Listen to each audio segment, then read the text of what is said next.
Mesdames, Messieurs, auditeurs et internautes, téléspectateurs de partout, fans inconditionnels de l'émission Les Non-Dits de la leçon, bienvenue et bonne participation à cette capsule articulée autour de la leçon 8. Cette semaine, mesdames, messieurs, nous allons étudier leçon 8 là, qui est intitulée La lumière du sanctuaire. Et le texte de base nous tiré dans l'épître aux Hébreux, chapitre 8, les versets 1 et 2. Le point capital de ce qui vient d'être dit, c'est que nous avons un tel souverain sacrificateur qui s'est assis à la droite du trône de la majesté divine dans les cieux, comme ministre du sanctuaire et du véritable tabernacle qui a été dressé par le Seigneur et non par un homme. Avant de commencer l'émission après-midi, moi, je voulais dire que très bientôt, nous allons fêter premier anniversaire émission Les Non-Dits de la leçon. Oui, juin si Dieu le veut, a fait nous 1 an depuis nous avons desservi la communauté dans exposer les non-dits de la leçon. Avant même que nous disions plus sous le son, on nous prie ensemble. Seigneur, humblement, nous t'invitons à nous assister encore une fois, tandis que nous allons sonder tes écritures.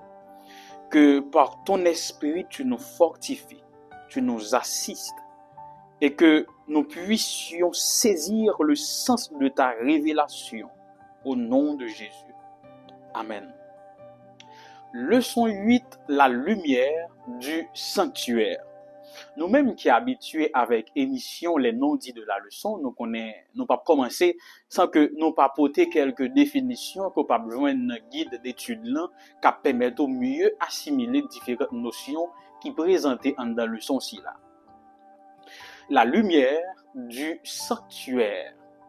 C'est quoi un sanctuaire? Si m'ta demandé nous, je suis certain, si m'ta dit ou même qu'a regarder émission ça kounya, écrit une définition de sanctuaire en bas live là kounya. Pendant on fait, bon me proposer quelques définitions. Dans l'Ancien Testament, mot yo employé pour capable désigner sanctuaire là, c'est bama. Au pluriel, li bay bamot. Qui ça veut dire? Littéralement, bama ou bien bamot, li capable traduit par haut-lieu ou bien hauteur.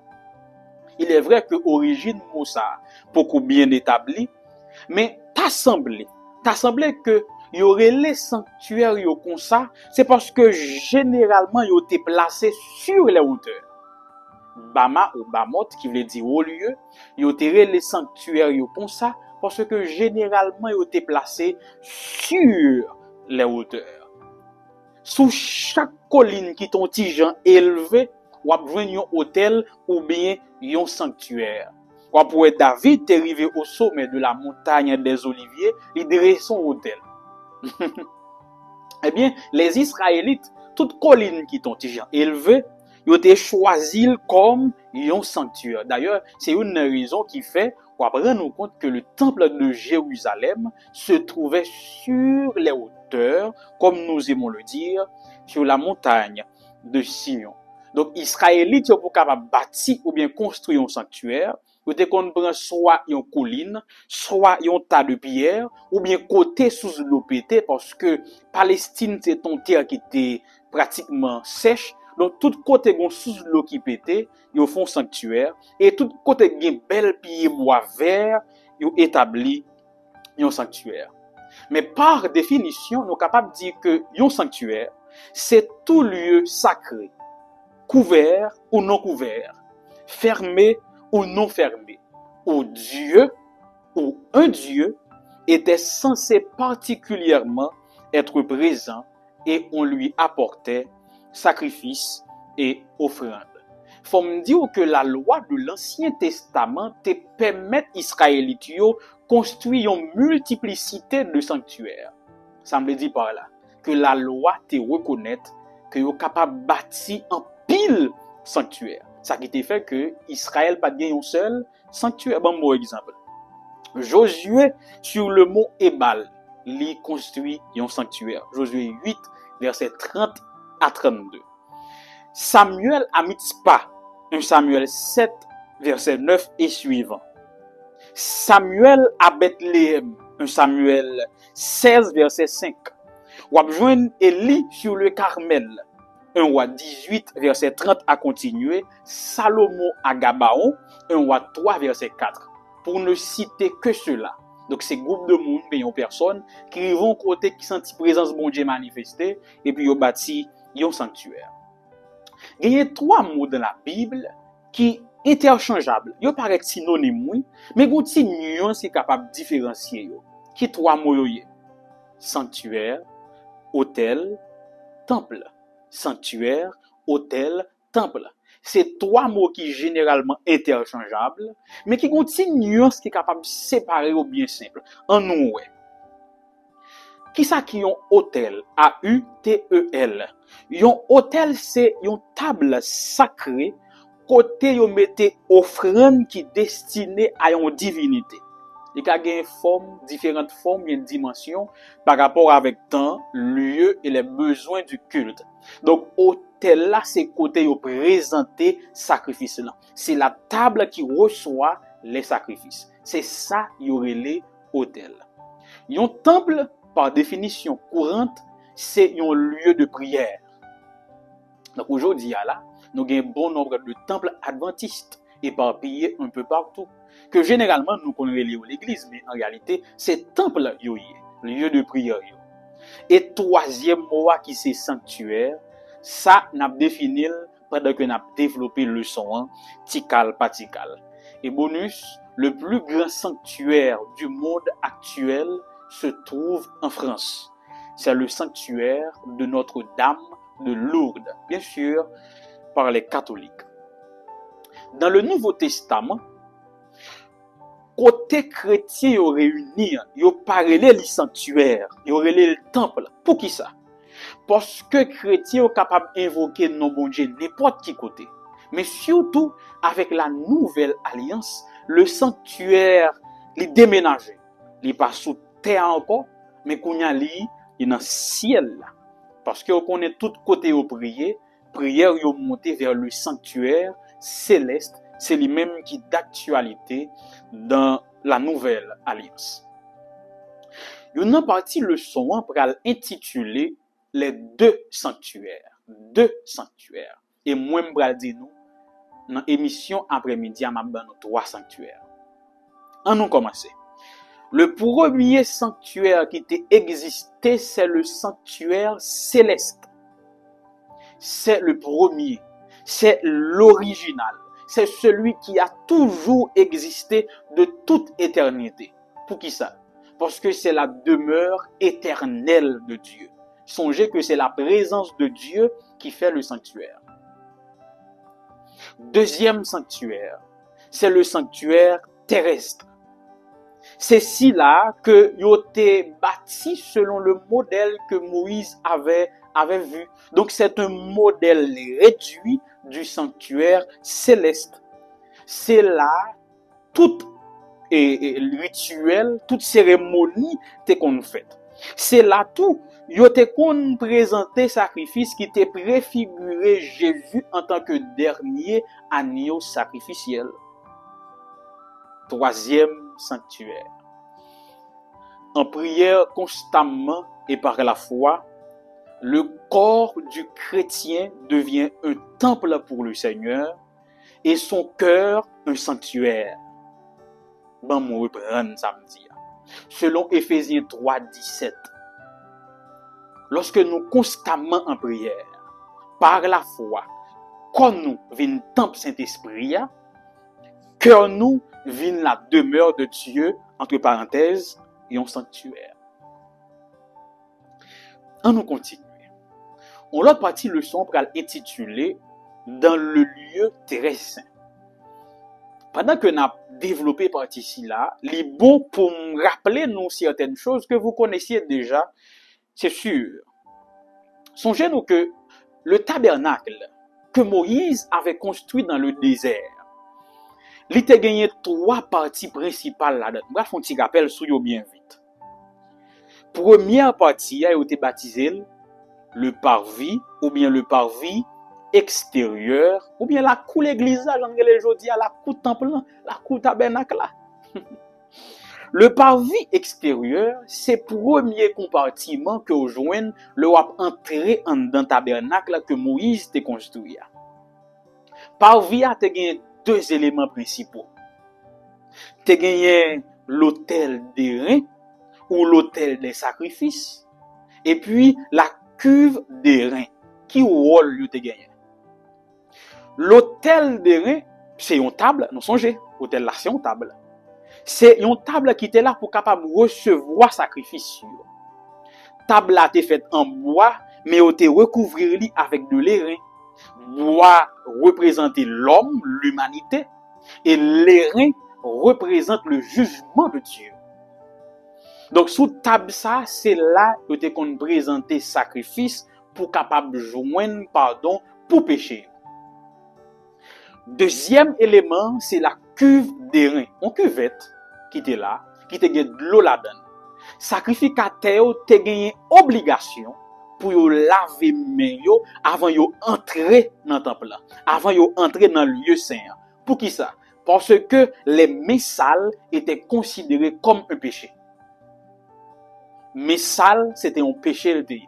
Donc, yo pas de cas entrer sans pas laver main yo. Et même gens tout, yo pas de cas entrer sans pas présenter sacrifice sous autel de rien avant yo entrer dans le lieu saint. Lo fin quitter la cour tabernacle là, ou entrer dans deuxième compartiment qui c'est lieu saint ou encore le hékal. Yo dit hékal ou lieu saint. Le hékal te gagné trois éléments principaux. Te gagné une table en or. Deuxièmement, te gagné une menorah, ma définition au talent. Et troisièmement, te gagné l'autel de l'encens. En nous expliquer.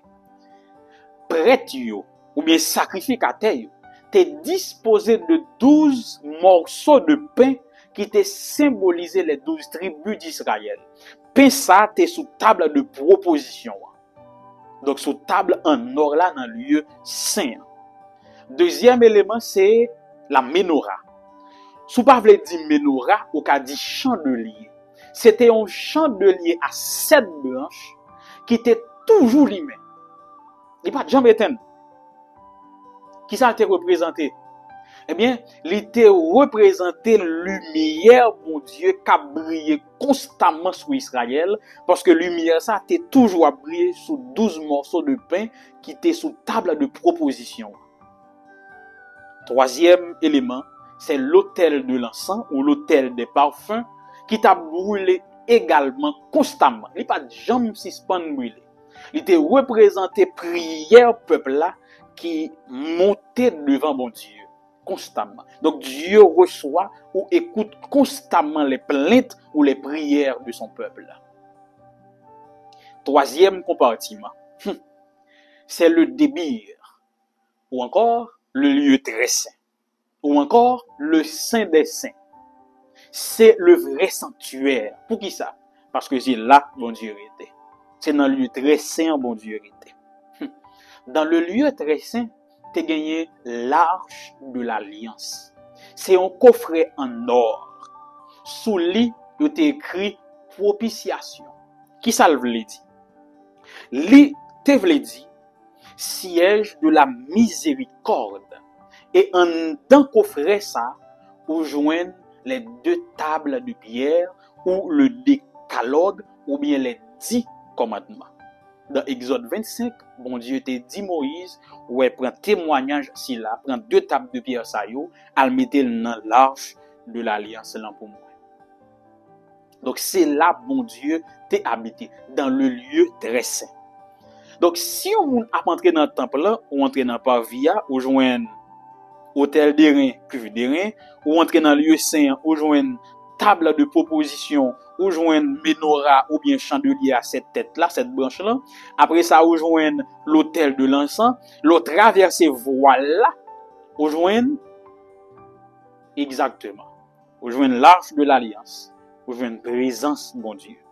Donc, si vous pouvez comprendre, le lieu très saint, c'est le lieu où le ciel et la terre se rencontrent. C'est côté ciel là qui fait terre avec terre fait un seul. Dans espace si là, c'est seulement un monde qui était qu'à rentrer. C'était le grand prêtre ou le souverain sacrificateur. Il était qu'à rentrer une fois par année. C'était le jour du grand pardon ou bien le Yom Kippour. D'où une partie leçon intitulée le Yom Kippour ou le jour du grand pardon. Le Yom Kippour, c'est fête qui était plus solennel qui était existé dans la culture juive là. Il était qu'on fait le 10 du mois de Tishri. Il était souvent fait tout près Rosh Hashanah. Bon, ça sont l'autre détail. Période ça, juif yo te baptisé le jour redoutable. Yonam, Yamin, Noraïm. Et c'est à ce moment de l'année que les hommes, yon a demandé pardon yon avec l'autre. Donc, si me donne compte avec vous, les m'konne yom qui pour l'arriver, moi obligé à le côté ou pour me dire ah mon cher, m'konne pendant année ça, m'dé faut ba qui mal oui, mon cher excusez-moi va pardonner. Et puis ou même moi dit bon mon cher depuis l'offre fin fait ça, m'ken bo sou ke oui, beaucoup n'y a pardonné. Donc, c'est jour ça que les hommes t'a pardonné yon avec l'autre. Et puis il y a demander bon Dieu pour le capable accorder yo pardon divin. Mais en tant jour ça tout est un rituel de purification. Regardez bien ça me dit là. En tant rituel de purification d'ailleurs on me dit que le Yom Kippour te gagne comme objectif principal débarrasser peuple de tout péché que t'est accumulé au cours de l'année. Pour capable joindre un nouveau départ, une nouvelle année, une ardoise blanche, une feuille vierge pour capable commencer avec bon Dieu. C'est ça qui était objectif Yom Kippour là. Et jour ça, yo pas seulement purifier peuple là, mais yo te doit purifier sanctuaire là. C'est pour ça. Jour ça, yo te choisi deux boucs. Yo choisi dans petit créole deux boucs cabrites. Yo tous les deux te gon fonction identique. Youn pote symboliquement les péchés de tout Israël parce que ou prend sang pour capable faire expiation pour tout peuple là devant l'Éternel, tandis que l'autre là li agit en comme miroir, li pote péché peuple là mais yo renvoyé dans le désert loin d'Israël les péchés expiés. Ou n'y attendez des détails m'bral pote pour ou pas besoin dans questionnaire là. La Torah dit notamment qu'il fallait prendre deux boucs identiques en tout point. La loi te dit, jour ça, vous devez choisir deux boucs qui identiques en tout point. Ça veut dire, vous devez gagner même l'âge, vous devez gagner même taille, vous devez gagner même couleur, etc. Et là, au fin, deux boucs qui identiques en tout point, vous devez effectuer un goral. Qu'est-ce que goral là? Un tirage au sort pour choisir qui escape le bouc pour Azazel, qui escape le bouc pour Hachem. Hachem, oui. Hachem, c'est le nom de Dieu dans la culture juive. Parce que, il n'y a pas de cas prononcer le nom de Dieu qui c'est le tétragramme sacré, YHWH, pour moun qui a utilisé lettres latines. Il n'y a pas de cas prononcer le nom de Dieu parce que le nom de Dieu est imprononçable. Il est trop simple pour ta bouche dans des lèvres de péché. C'est pour ça qu'il y a Hachem. Donc Hachem, c'est le nom de Dieu. Donc il y a un bouc pour Hachem, il y a un bouc pour Azazel. Le bouc pour l'Éternel, il a été sacrifié. Il a sacrifié sur l'autel là. Et puis, grand prêtre là prend sang, il voyait sur bagay qui ustensile qui dans sanctuaire là, un signe de purification, retirer tout péché qui était sur l'autel yo, tout péché qui était dans le lieu saint, et puis il prend même sans ça, il traverse grand voile là avec lui, il tombe dans des débir là qui c'est le lieu très saint, il présenter sans ça devant Dieu. Il présentait sans bouc ça devant Dieu. Et le bouc pour Azazel, lui-même gagne moun nan camp Israël là qui prend, qui mène loin Israël. T'as semblé d'après la tradition, yo pas seulement qu'on mène loin, mais yo monté sur une falaise avec lui, yo jeté pour capable écraser. Même Jean texte là dit, autant l'Orient est éloigné de l'Occident, Dieu éloigne de nous nos transgressions, et bien le bouc pour Azazel te montré comment bon Dieu fait ça. Et les moun sa fin jeter bouc Azazel là, ou bien fin éloigner du camp, les la rentrer dans le camp, faut le purifier. Les bon rituel de purification pour le suivre, pour entrer dans le camp Israël. Mais qu'on a quitté un font camper pour nous voir un raisonnement que nous tous devons faire. Ou pas qu'à parler de expiation ou bien de Yom Kippour sans jugement. Et juifs yo te comprennent ça. Qui ça me le dit par là? Pour capable joindre le pardon de Dieu, faut qu'il y ait un jugement qui fait. D'où le Yom Kippour est très lié avec le jour de Dieu ou le jour du jugement de l'Éternel. Et pour faire de très tôt, tu as comprendre ça et ça fait exprimer ça dans différents textes. Amos 5:18, Isaïe 3:13, Isaïe 34:17, Malachie 3 verset 5, etc. Donc, pour parler de Yom Kippour, ouais jugement. Kounya, ban font tourner sur leçon te étudier semaine passée. L'ente étudié 2300 soirées matin. Qu'il a été fini. Ban réponse dans le commentaire là. En 1844 de notre ère. Qui s'active dans Daniel 8:14. 2300 soirées matin, puis le sanctuaire sera purifié. On comprend. Nous sommes tous d'accord que il ne s'agissait pas là du sanctuaire terrestre, mais du sanctuaire céleste. Parce que depuis la mort de Jésus, sanctuaire terrestre là pas son monde encore, il pas la mort encore. Mon transfert qui fait. Donc si c'est dans Yom Kippour là qui te qu'on gagne purification sanctuaire, ça fait me comprendre que en 1844 te gagné le Yom Kippour dans le ciel. Donc, qui parle du jour des expiations parle du jugement. Même Jean tout, qui parle du Yom Kippour dans le ciel parle de jugement dans le ciel. Donc, nous sommes à l'heure du jugement. Oui, parce que Yom Kippour, en fait, au 19e siècle, en 1844. Donc, nous sommes à l'heure du jugement. Comprenez bien ça me dit là, oui? Comprenez bien ça me dit là. Donc, si nous sommes au jour du jugement, faut me dire nous ça, au jour du jugement, oui, et ça fait Adventiste sur le jugement investigatif. Et même genre que la Bible enseignait que le jugement commençait Kai pep bondia d'abord, actuellement bon jugement dans le ciel là. Est-ce que moi-même en tant que chrétien, je dois effrayer les temps de bon jugement dans le ciel là? En répondant ensemble, on partie leçon qui est intitulée La bonne nouvelle du débir ou du lieu très saint. Selon Hébreux 4, verset 14 à 16, on pas pour me faire jugement. On pas pour me faire jugement qui est dans le ciel actuellement. Et on pas pour me faire verdict à la fin de ce jugement. Pour qui ça? Parce que ce texte me dit sous la plume paulinienne que j'ai dans le ciel un souverain sacrificateur qui me représente en la personne de Jésus.